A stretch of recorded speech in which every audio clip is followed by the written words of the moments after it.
NBA players are pressuring the league to play a greater role in addressing social justice issues. Athletes met with officials yesterday to help hammer out plans of action.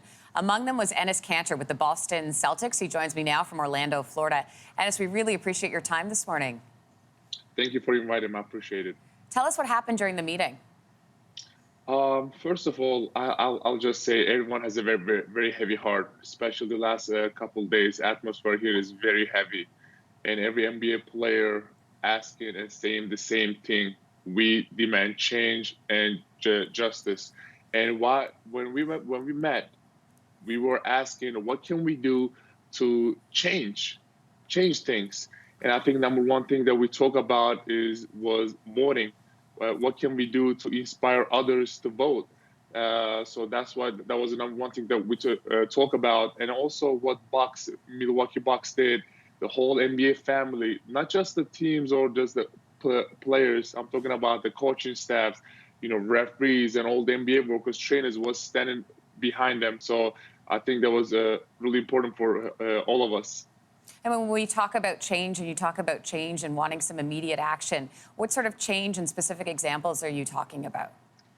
In the meeting, the number one thing was obviously the voting, because the players is probably players was asking the owners actually the voting should not be difficult. So we were asking about what can we do to just make it easier. So I think the one thing we talk about is accessing to arenas and big facilities, and so that way the voting will be much easier. And I feel like coming to the NBA bubble, we knew that the basketball was the second priority. There is way bigger things that are happening there right now in sports. So I think like every NBA player should use their platform, not just NBA. I'm talking about football, soccer, WNBA. Every major sport league needs to use their platform to inspire others. I think that's the number one thing, and educate our young generation. And it's what are these actions going to mean for the future of the NBA, do you think? I think, just what NBA is doing right now is just amazing. There are so many leaders are stepping up and talking about what's important. And I think, all we want is right now to inspire our young generation. So when they get older, they won't have the same problems we are having right now. So I think, we are telling people, don't just talk about it, don't just tweet about it, be about it, And so I think that was the number one thing. And then what gets me so excited was taking actions. They were just actually introducing a bill yesterday, George Floyd's bill, and it was sponsored by Congressman Karen from California, and I think it already passed the House.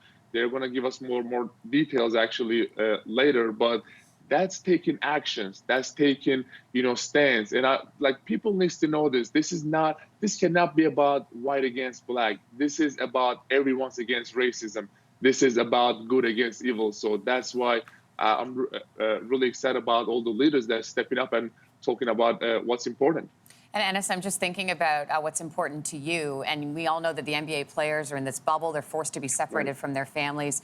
But you have been isolated away from your family for years because of issues with the Turkish government. What can you tell us about that?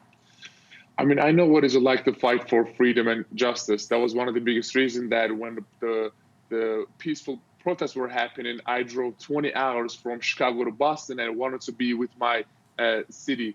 So I think that the one thing about Turkey right now, if you look at my country, unfortunately and sadly, there is no freedom of speech, religion, or expression. There is no democracy and human rights. And if you are talking about these issues in Turkey, you will be in jail. If you look at Turkey, Turkey is the number one country in the world that put most journalists in jails.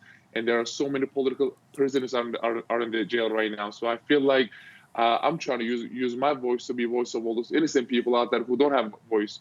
So I feel like, I wish I was an American citizen and could vote, because Turkish government revoked my passport, but I'm going to become a citizen next year. But I want whoever watching this, I want everyone to just go and vote, because that is going to bring change. Enes Kanter, we appreciate your time and thank you for lending your voice to this cause. We appreciate it. Thank you, guys. Appreciate it. Thanks for watching. If you like this, be sure to subscribe here. And you can check out more Your Morning videos right here.